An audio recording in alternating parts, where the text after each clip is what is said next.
Hello, हामी यतिखेर आइसकेका छौँ टोल यो खाना महोत्सव सडक खाना महोत्सव स्ट्रिट फुड महोत्सवमा आइसकेका छौँ र अब यहाँ स्टलहरू यहाँ तयार हुँदैछन्।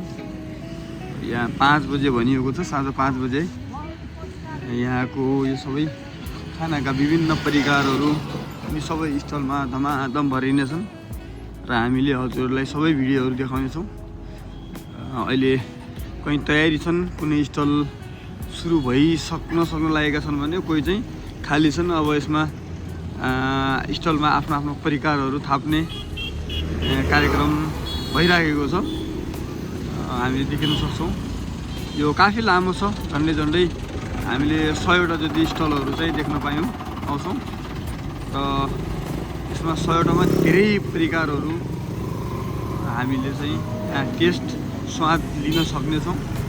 हामी यसैको पर्खाइमा हाम्रो नेपाली घुमन्ते सेफलाई हामीको टिम यहाँ आइसकेको छ, यता सुरु भइसकेको छ। के छ कस्तो छ खानाका परिकारहरू र हाम्रो देशका विभिन्न ठाउँहरूमा यस्तै फुड महोत्सव चलाउन सकिन्छ, हजुरले केही आइडिया लिन सक्नुहुनेछ। त्यो हामीले यहाँ तयार भइसकेपछि खानाहरूका परिकारहरू डिस्प्ले गरिसकेपछि हामी देखाउने नै छौँ।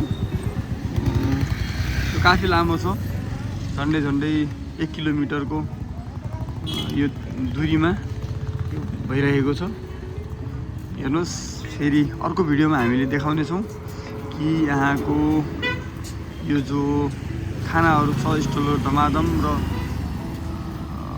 मान्छेहरूले स्वाद दिइराखेको के फरक छ, के नयाँ चिजहरू पाउन सक्छौँ, हामी त्यो हजुरलाई भिडियोमा देखाउने नै छौँ। धन्यवाद।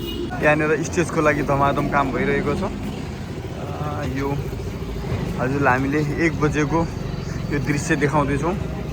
अब धकाधक स्टेजको कामहरू भइरहेको छ भने गाडीहरू पासिङको लागि थोरै ठाउँ छोडिएको छ। यो रमणीय दृश्य, यहाँका फुडहरूको टेस्टको लागि उहाँहरू एकदम तयारीमा हुनुहुन्छ।